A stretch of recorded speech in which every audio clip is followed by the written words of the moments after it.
The Abbotsford Canucks are off to the second round of the American Hockey League playoffs. They punched their ticket with a 5-0 win over Tucson. We're breaking it down now. This is Rink Wide.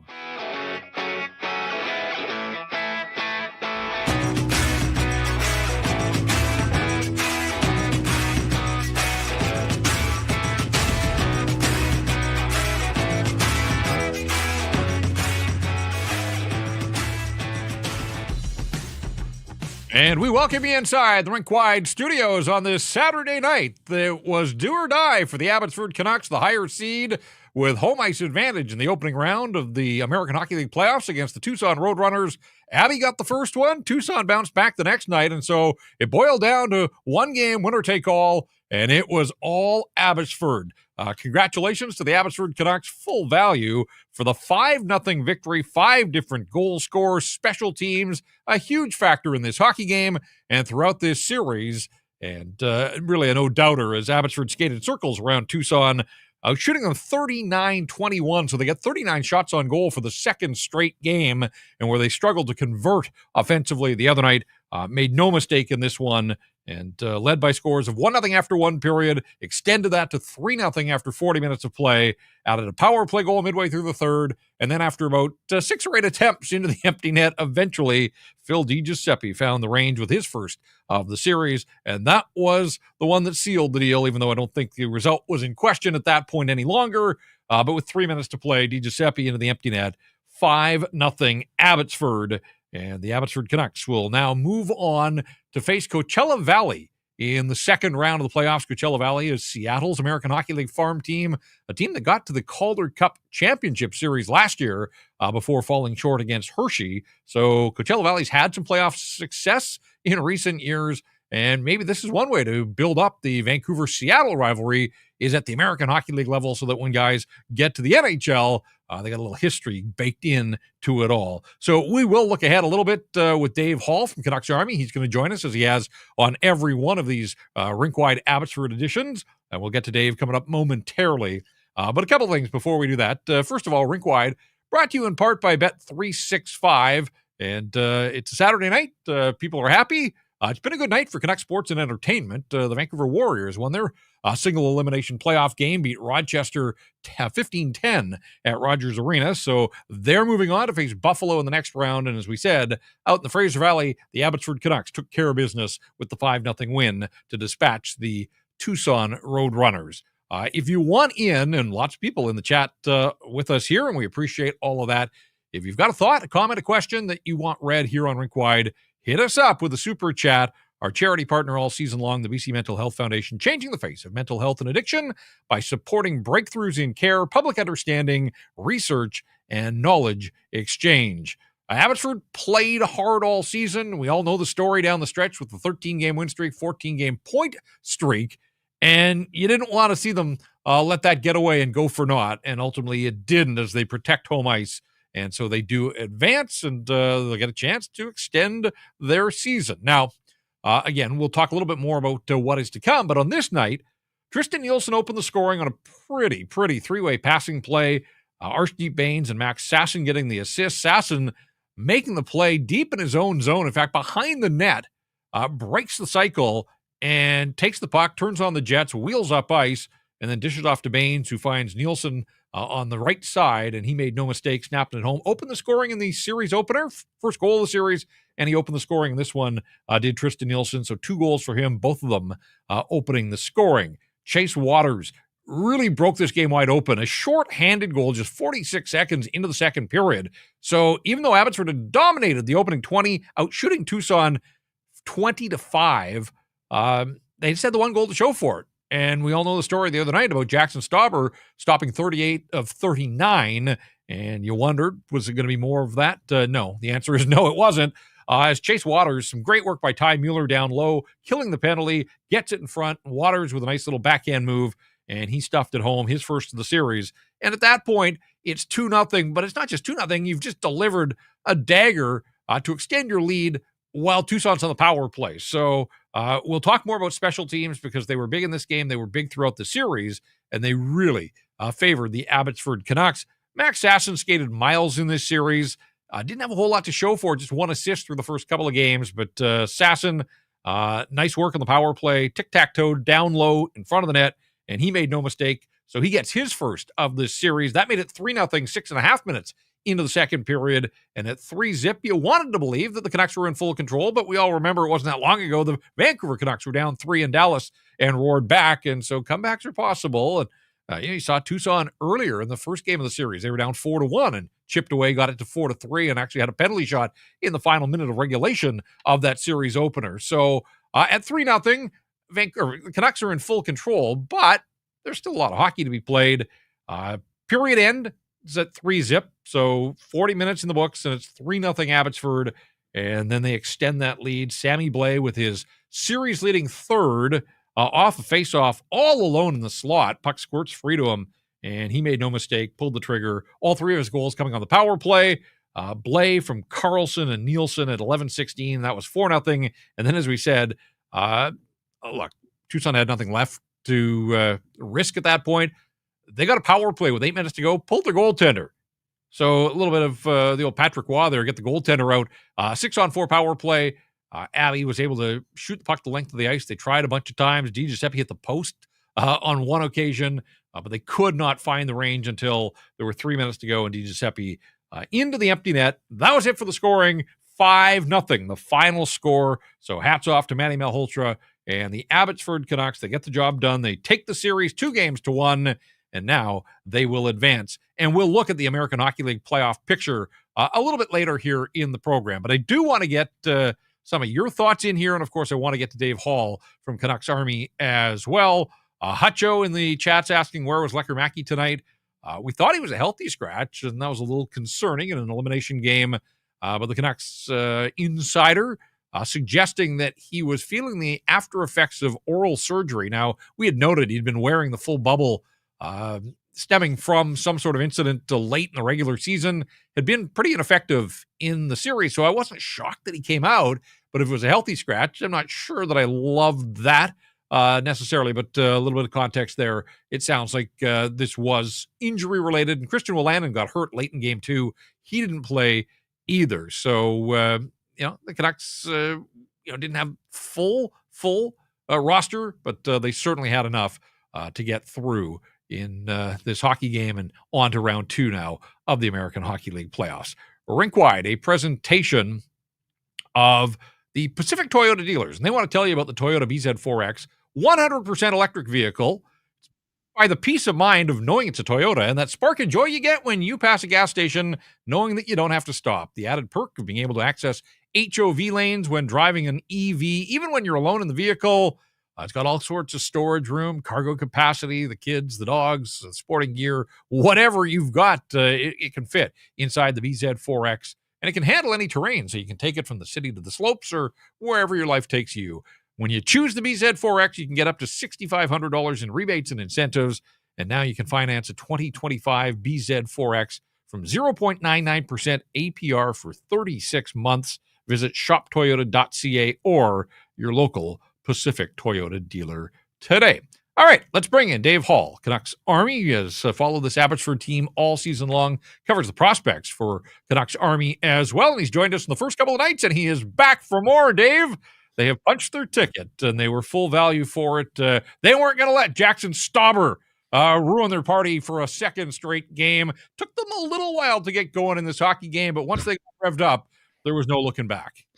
I was going to say it's about time to start, and thanks for having me again. But I was going to say it took them about 8 minutes to get their first shot, and then once they did, they turned it on immensely. Like once they got that first shot, it was all hands on deck, and they ended the first period with 20 shots on goal in the last 12 minutes of the period. So, no, fantastic game. That's what we were all hoping for in game 2, to be quite honest. And the difference was that the goals just finally went in this time. They had 39 shots in game 1 or game 2 rather, and now they just went in. And going in, as you already alluded to, no Jonathan Lecker-Mackey, but there also wasn't any Christian Wolanin, and he plays a big part on that Abbotsford defense. So the fact that they got it done without him, we finally saw breakouts of Max Hassan and Sammy Blais, and overall it was one of those no notes game. Obviously we've got notes, but it was like one of those no notes games, right? Just a nice clinic and a nice way to end the series for sure. Well, Sammy Blais ends up with 3 goals, so he leads all scorers in this series. But I thought Max Sasson skated miles, and I actually thought he probably deserved more from the first couple of games than just a single assist. And so he was definitely one of the guys I was looking at. I mean, 29 games in the National Hockey League, didn't look out of place when he got his opportunities at the NHL level, scored 3 goals there as well. And those are the guys you look to. Especially in an elimination game like this one, you want some guys that can separate. And Sasson certainly can do that with his speed. And boy, was that on display on that opening goal. Just, that's a 200-foot play, literally, to take the puck from behind his own net and to transition it the way that he did and dish it off to Baines. And then nice pass across the slot to Nielsen and nice finish. I mean, there's just a lot to like in that opening goal. Yeah, and I mean that's vintage Max Sasson, at least at the AHL level. We've been seeing that for 2 years now, and yeah, as you alluded to, just the 200-foot play, the fact that he can grab that from behind his own net, as you see in the clip right here, and then once he gets going, like one of the best places to see him is from behind the ice, where you can kind of see where you can see the lanes, and you could just see him just navigate through. And so, yeah, he's a one-man show, he's a one-man entry, and when he's going and he's clicking, it's just he's the play driver that we've been talking about, and that's why we've always thought that he could be that that fourth line center in Vancouver, just with wheels like that. And he doesn't shy away from the gritty game too. He's responsible in all three ends, and yeah, he was on display all night tonight. Took them till the third period to get one past Jackson Stauber the other night, so it was good to see them open the scoring in the first period. But as I said, domination on the shot clock, but just the one goal to show for it. And so to start the second the way that they did with Tucson on the power play, if they get the tying goal there, they're in the game, they're feeling good, they get a little momentum, and some great work by Ty Mueller, down low, shorthanded, and spots Chase Waters in front of the net all by himself. A little bit of a defensive miscue on the part of Tucson, but Abby takes full advantage of it. And Waters showing some nice hands there, dekes the goaltender down and slips it in. And to go from 1-0 to 2-0 and to do it while shorthanded, just an added boost. And I thought, really, as you look back, that probably was the hockey game, even though there was a lot of time. But for Abbotsford to get up 2-0 and extend the lead, a huge turning point, I thought, as the night unfolded. Yeah, a minute in too, right? Like they come in, they're all gung ho. They've got almost a full 2-minute power play. So yeah, an absolute dagger. And you love the secondary scoring too for a young guy like Ty Mueller to be, working that hard on the boards. We know in this Vancouver system how much they love the board battles, and for him to get down that low and then be able to spot Chase Waters with a nice little move, by the way. Like he made it count for sure. And so yeah, like you said, nice 2-0 dagger, and they just never looked back. So. As I look at the night as a whole here, 2 for 5 on the power play. In the series, Abbotsford went 4 for 16, so they drew 16 power plays. Yamamoto took 5 minor penalties by himself. He scored the other night, nice goal, but their best player and a guy that certainly is a name from his time in the National Hockey League. They did a pretty nice job on him, holding him in check, and a little undisciplined on his part. So Abbotsford in 3 games had 16 power play opportunities, cashed in on 4 of them, 2 in the opener and 2 here. They had the shorthanded goal as well. So power play ran at 25%. You like that. And the penalty kill was perfect, and we'll touch more on that in a sec. But when you look at this series, I mean, so often special teams are the difference, and there was no question who was the better team on the special teams through these 3 games. Absolutely. And, midway through the game, I made a tweet out there. I gave myself a little bit of a pat on the back because, they had 5 opportunities in game 2. And, looking back, maybe they ran it once, but they for some reason, they were going away from their typical bumper play, which, for 2 years now, really, it's been about 2 years where they've ran that play consecutively, and it works every time, and they just went away from it. And of course, their first chance, they go to that bumper play, and it works like a charm. So, it's just one of those plays that, even if people are kind of predicting, it's kind of foolproof. But I thought not only on Kyler Yamamoto, but I just thought the entire game was extremely undisciplined by Tucson. Andrew Agostino, he makes that incredibly egregious, play on Ty Mueller, the high hit. Now that's 2 times in this series where a player has gotten a 5-minute major without being ejected. And, maybe both of them should have, but I thought this one, probably definitely should have been ejected. So I was a little surprised about that. But special teams is nice. I believe the Abbotsford Canucks went 9 straight times with the penalty kill there. So yeah, it was nice to finally get it going, and 2 goals. That's the game changer right there. Midway through the hockey game, the shots were 30-9, and that was pretty indicative of the way this game was unfolding. The third period was a bit of a slogfest, and I think Abbotsford was just fine with that. You didn't want Tucson to get an early goal, get some momentum, and sort of set the pace and the tone of this hockey game. And so third period took a while. It was a fairly low event, and then ultimately Abbotsford added to its lead with the power play goal and the the multiple attempts, Dave, at the empty net. I don't know. It's like the 8th time was the charm, but hey, when you're up 4-0, I thought for a second there, I thought Arturs Silovs may take a shot at the empty net, with that big lead, but he let his teammates do the heavy lifting, and we'll talk about Silovs in a sec. But just what did you make of the third period and sort of the way that it played out? Yeah, I mean, I make a note in my farmies. I started off with just, it's Operation Kill the Clock. And, it was nice because pretty early on, I think it was about 4 minutes in, they get a power play. So, as much as they'd love to score, it's also just as nice to kill 2 minutes. And then, as we've already talked about, they got undisciplined and took a few more power play, or penalties rather. And so once you're doing that, that's 4 minutes of penalty clock killing. And then you just grind them down by taking an egregious amount of empty net attempts and missing. And so you kind of just grind them down a little bit and wear them out. And eventually there's just no response. So yeah, it was a little bit slow. It kind of felt like the first, 5-10 minutes of the first period. But Abbotsford doesn't care at that point. That's just, like I said, Operation Kill the Clock. So yeah, first 5 minutes of the hockey game was funny because it just kind of looked like both teams were a little bit nervous, both kind of struggling to find their game. There were a bunch of icings both ways. There weren't many shots. And as you said, it took 7.5 minutes.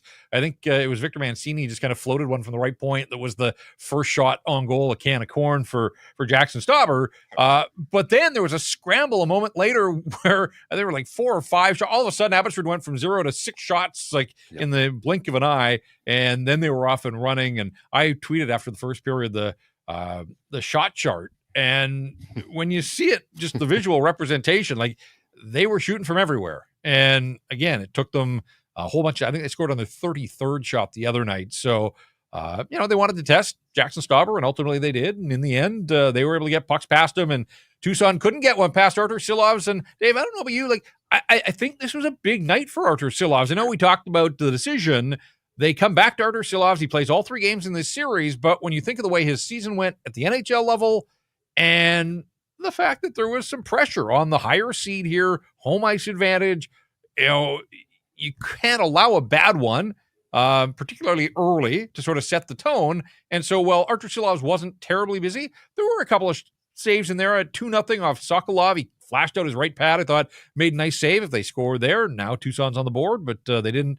And even with 3 minutes to go, the outcome wasn't in jeopardy, but the shutout was, and the Roadrunners had a pretty decent chance in the slot, and Artie was there to make that save as well. So, it goes into the books as a 21-save shutout. Just from the pressure standpoint and the performance standpoint, what did you make of his night? Well, I think you're bang on, and to be quite honest, I think there is something to be said about the fact that he only got 21 shots. Like there were stints there where he'd go 5-10 minutes without seeing a single shot, and then they'd come back and get a 10-bell chance on him. So I think the fact that he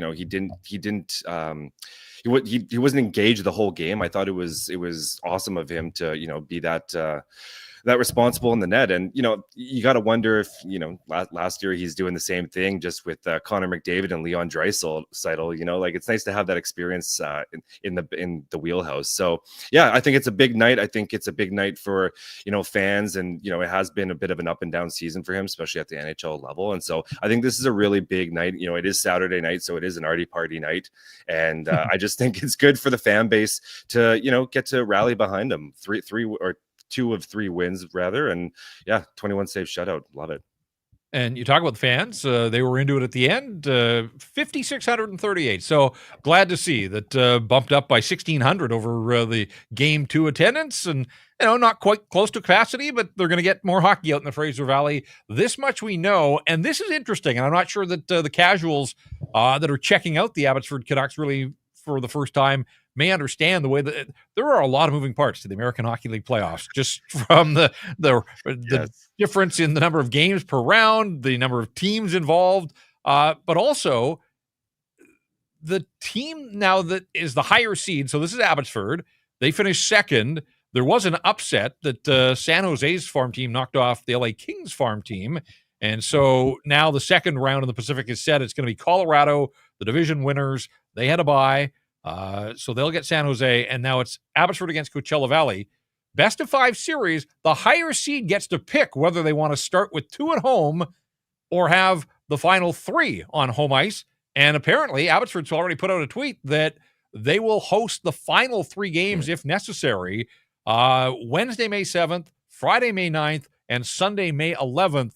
Again, if necessary. We don't have the first 2 dates of this series, but we're talking about home dates well into May now. So I don't know. It looks like there's going to be a fair bit of time off here before the Abby Canucks get back at it. But all of those first round series in the Pacific are done now. Like, the matchups are set. They could start relatively soon, but I don't know if it's building availability or what it is, but we'll wait to get the official dates. But we do know that Abbotsford, even though the higher seed, is going to start on the road. What do you make of that decision to try to have home ice for the final 3 if necessary?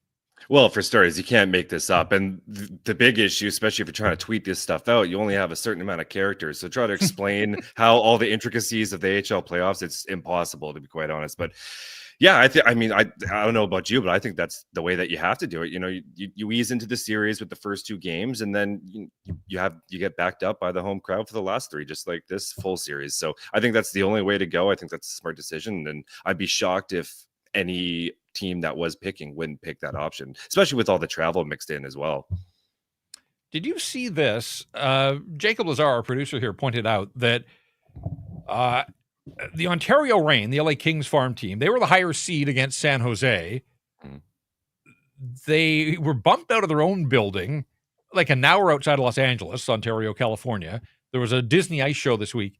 So they played their 2 games at Crypto.com while the Kings were in Edmonton for the Stanley Cup playoffs. So Crypto's sitting there, crowds of 1,200 and 1,600 in an NHL building. And Ontario, the higher seed, scored 1 goal on home ice in the 2 games and is now punted and done. So that was the upset in the opening round, was the San Jose Barracuda, and Coachella Valley took care of the Calgary Wranglers in 2 games, shut them out 2-0 in the other games that were played tonight. So on to round 2. What do we know about the Coachella Valley Firebirds? Well, back-to-back seasons in the champions. They didn't win last year, but they won the year before. So, for 3 years now, they've been one of the top teams in the AHL. So, honestly, it's not the ideal matchup. But at the same time, we're at the point of the playoffs where it's only the second round, but it's at the point where any team, we knew the Pacific is such a tight battle. Even with the 7th seed in there, it's such a tight battle that any team is going to be isn't going to be an easy out. So they've got their work ahead of them, that's for sure. But hopefully this home ice advantage can boost them above that. But they're a tough out, no question about it. Well, Abbotsford, full value. Good to see, and the chips are down. They come through, and so on to round 2 now. And that means that there's going to be more Rink Wide Abbotsford editions coming up, and we look forward to the Farmies, obviously, and I know that your interest level will ramp up the further this team goes in the playoffs, as will hopefully a lot of people that are watching the Abbotsford Canucks. So certainly we direct you to Canucks Army for all the coverage of the Abbotsford Canucks as they work their way through the Calder Cup playoffs, and Dave's got the Farmies after each and every game. Great stuff here once again, Dave. Appreciate it. And on to round 2. We'll do it all again whenever they establish the dates for those first couple of games down in Palm Springs. Yeah, thanks so much for having me, Jeff. Go Abbotsford. There you go, Dave Hall from Canucks Army stopping by and joining us once again here on Rink Wide, the Abbotsford edition. 5-0. 5-0. The final score, Abbotsford all over Tucson. And so, yeah, for Tucson, that's the nature of the beast here. Playoffs start on Wednesday, and by Saturday night, you're done, over and out. They were games, certainly in the first couple, but no doubt who was the better team on night number 3. All right, let's get to the 3 stars of this hockey game. And as you can imagine, a clean sweep. And that's not just home cooking here. This was all Abbotsford tonight. So we had our choice. There were a bunch of players that could have been the stars of this hockey game in the building. Chase Waters, Max Sasson, and Arturs Silovs. And wouldn't you know it, right here on Rink Wide as well. I don't know who's stealing whose material, but Chase Waters with a goal and an assist and the shorthanded goal to make it 2-0. I just thought was really one of the turning points in this hockey game. I like Max Sasson all series. Just thought that speed was on full display, and a guy that is, looks like a tweener. Like he looks like one of the best players at the American Hockey League level, hasn't looked out of place in the National Hockey League. And so they're going to need him to be, continue to be a difference maker as they work their way here through the playoffs. And as I said to Dave, a little bit of a referendum on the season, certainly for Arturs Silovs, who wasn't able to get the job done at the NHL level, had his moments in the AHL, and got the nod. And Manny Malhotra talked before this game about, leaning into Arturs Silovs' experience 2 years ago at the World Hockey Championships for Latvia, last year playing NHL Stanley Cup playoff games for the Vancouver Canucks. And here he was. And so they decided to go with him, went with him back to back. And at that point, you're in for a penny, you're in for a pound. They come back with Arturs Silovs, and he delivered. Didn't have to be spectacular, but was up to the challenge here. And so there you go. The 3 stars.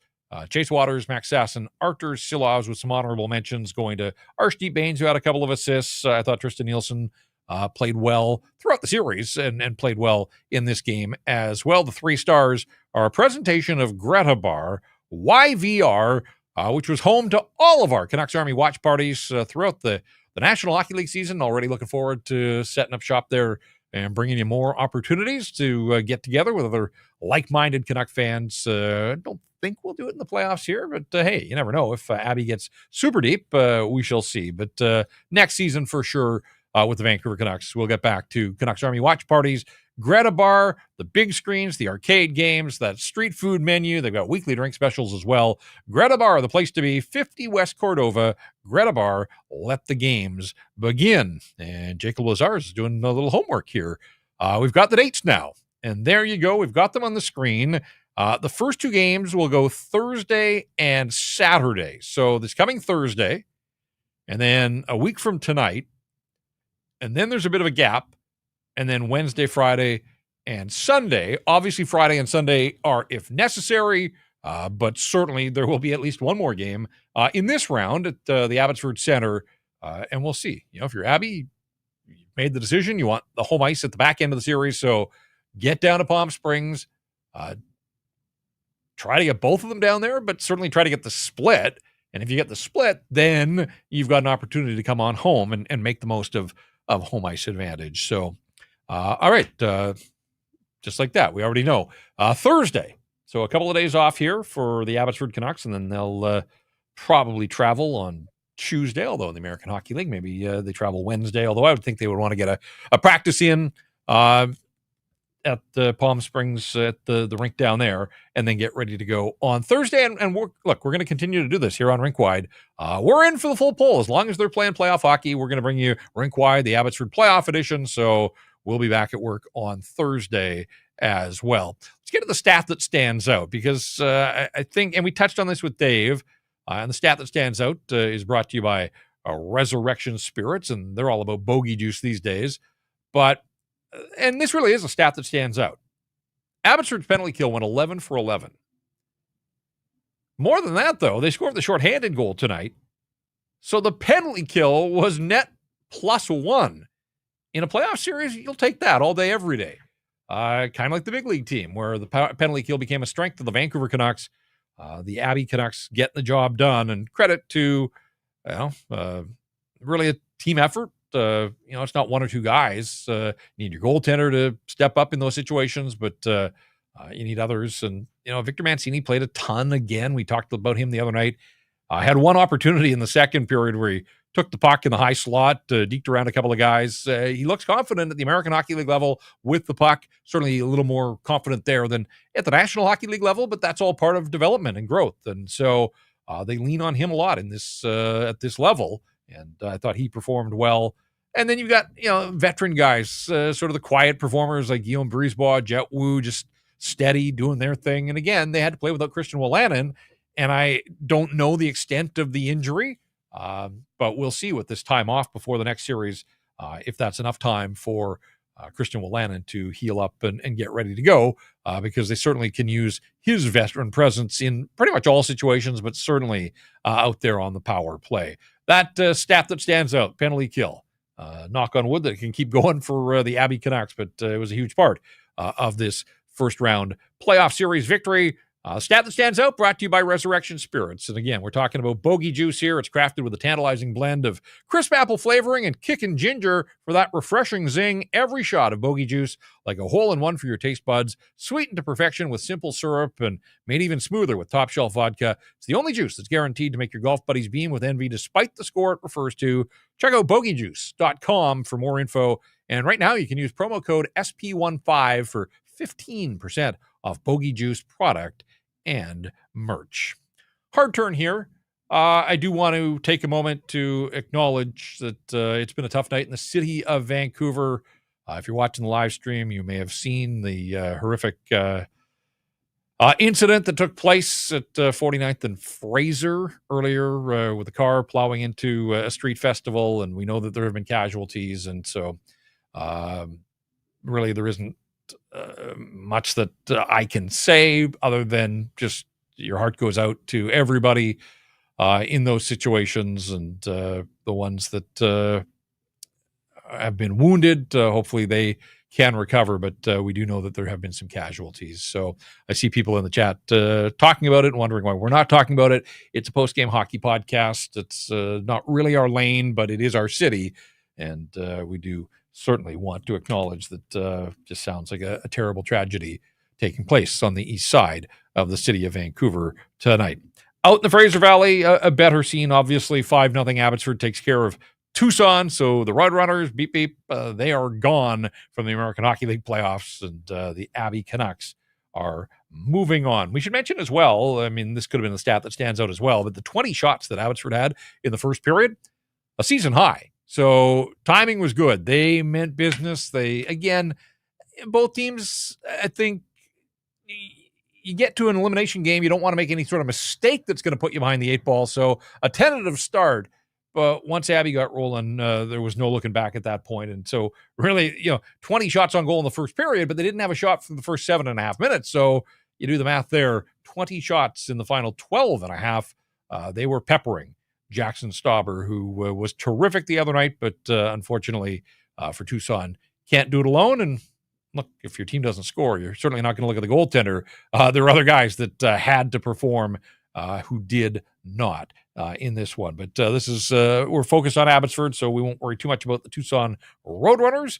We're looking at the Abbotsford Canucks as they now get set for the second round of the playoffs. So, I mentioned Wolanin.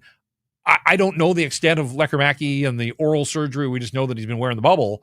So I've got some people in the chat as well asking, will he be ready next round? Had somebody at the game reach out to me in my mentions and said they saw him, in one of the suites looking on, watching the game. So he was there and hopefully enjoying what he saw, but I know he would like to have been part of it. And we'll see if Jonathan Lekkerimäki can heal up and get ready and get back in there. And, certainly they can use him as well. Although it's been a little bit of a struggle for him since he got sent back down, hasn't been terribly productive in the last couple of weeks, but you hope that, you want him to get playoff experience, certainly, and you want him to be a contributor for the Abbotsford Canucks. So we'll certainly be charting that situation as we move forward here and move on to round 2 for these AHL playoffs. Busy time here in the city with, we talked about the Vancouver Warriors. They're on to the next round of the National Lacrosse League playoffs. Shout out to the Vancouver Whitecaps putting on a show the other night. You got the Abbotsford Canucks doing their thing. And, of course, the Vancouver Canadiens season is underway as well. Seas are out on the road right now, but they're back at the Nat Tuesday, April 29th. So this coming Tuesday, they open a homestand against Hillsborough. Got a nooner at the Nat next Friday, May the 2nd. A great excuse to start your weekend a little early. And then check out the White Spot Family Fun Sunday on May the 4th. Kids can run the bases post-game and may the 4th be with you. It is, of course, Star Wars Day at the Nat. For tickets, check out CanadiansBaseball.com. All right, when we look at this series in totality, the Abbotsford Canucks end up outscoring Tucson 10-7. They got outscored 5-on-5, but that's where the special teams played a huge role. At 5-on-5, Abbotsford only scored 4 goals in 3 games. So, is there some room for improvement there? Yeah, probably a little bit. They got outscored 5-4 at 5-on-5, but the power play, 1 of every 4 opportunities. They went 4 for 16 with the man advantage. We talked about the penalty kill, 11 for 11. Sammy Blais led all goal scorers with 3 goals. He also had an assist, so he had 4 points in the 3 games. Linus Karlsson scored in each of the first 2 games. He gets an assist on the 4-0 goal. So he had 3 points in 3 games. Arturs Baines wasn't a standout. I think there's room for improvement in his game. And yet he finished with 4 assists. So, he contributed. He found his way onto the score sheet. I don't know that he was dangerous as a goal scorer, but as a setup guy, certainly in on the scoring plays. Aatu Räty had his moments. Finished with a couple of assists in the series. We talked about Sasson, had the 2-point night tonight, so he ends up with a goal and 2 helpers, so 3 points in 3 games. Danilo Klimovich, nothing doing there. Didn't really notice him again. But as Dave pointed out the other night, even though he led Abbotsford with 25 goals in the regular season, he did most of that in the top 6 role. Now you get these guys dropping back in from above, and they play high in the lineup out in Abbotsford, and Klimovich getting bumped down. And so, context, I think, matters. A 25-goal scorer, you want to see him look a little more dangerous. But he didn't hurt the hockey club. Nobody did. Pretty solid team effort, top to bottom here for Abbotsford. So hard to, pick one guy and suggest that he didn't pull his weight. But if there are, and maybe this is, you spin it positively and say, hey, there was a lot to like in this opening round. It's only going to get tougher from here, but there's an opportunity for a guy like Danilo Klimovich to offer up more in the next round, and even an Arturs Baines. You'd like to see him get on the score sheet in the goal scoring department. I was going to say more than he did. Well, he didn't score in this series, so anything would be more, obviously. But again, 4 assists, hard to knock that kind of contribution and production from the veteran out in Abbotsford, who was Abbotsford's leading scorer during the regular season. But on this night, 5 different goal scorers, so they spread the offense around. Nielsen, Waters, Sasson, Blais, and Phil DiGiuseppe into the empty net. Nardi Silovs with 21 saves for the shutout. All right, on to round 2. Nar in the chat says, JPAT appreciation post, no co-host required, best in the business. Yes, thank you. Appreciate it. A couple of emojis there to go along. Hey, we're having fun, and that's why we bring in Dave. It's not a solo show here. Dave Hall has followed this Abbotsford team for a couple of seasons. I come in as a bit of an outsider. Obviously, when you're covering the Vancouver Canucks day in, day out, hard to get out to Abbotsford, even hard to watch the Abbotsford games during the regular season. But, we just weren't ready to put Rink Wide on mothballs for the summer months. We still had hockey to watch, and so we thought, well, let's devote our resources to covering this Abbotsford team. And people are responding, getting lots of you out there in the live stream and on YouTube as well. And so we thank you for your support. Staying up on a Saturday night to talk American Hockey League playoffs. Love it. Just talks about the kind of market that Vancouver and Metro Van all the way out to the Fraser Valley and really around the province of British Columbia. This can be a team maybe that the entire province can rally around as they move on here into round number 2. But by no means is it a solo show. I got Jacob Lazar here keeping me company, the technical producer, making sure we're up and running and everything's looking good. And so we thank Jacob for all of his hard work as well. A playoff series win.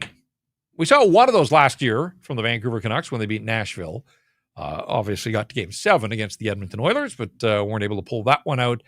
So we'll see what Abbotsford can do now as they move past Tucson and on to face the Coachella Valley Firebirds, who play out of Palm Springs, California.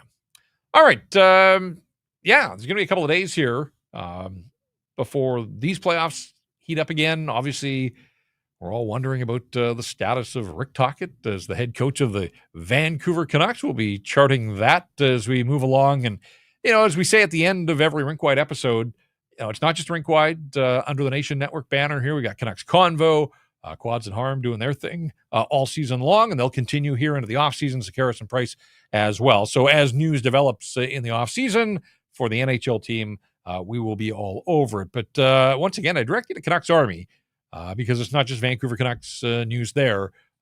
We're throwing our resources at following this Abbotsford team. They deserve it as they advance in the playoffs. So if you're not already, make sure you got Canucks Army bookmarked and you're following along there. You see all of our social channels on the screen, so we would certainly encourage you to follow us on social and hit subscribe on our YouTube page because beyond covering the Abbotsford Canucks, there's going to be a long off season here. And we will have some special programming. You don't want to miss any of that. If you want to get alerted whenever new content drops on the Rink Wide page, make sure that you are subscribing. So do it now. Hit that subscribe button and rate and review us as well. And let other people know that there are still people talking hockey, even on weekend nights when the Abbotsford Canucks are in action. We're having some fun doing it. And appreciate all your contributions as the chat continues.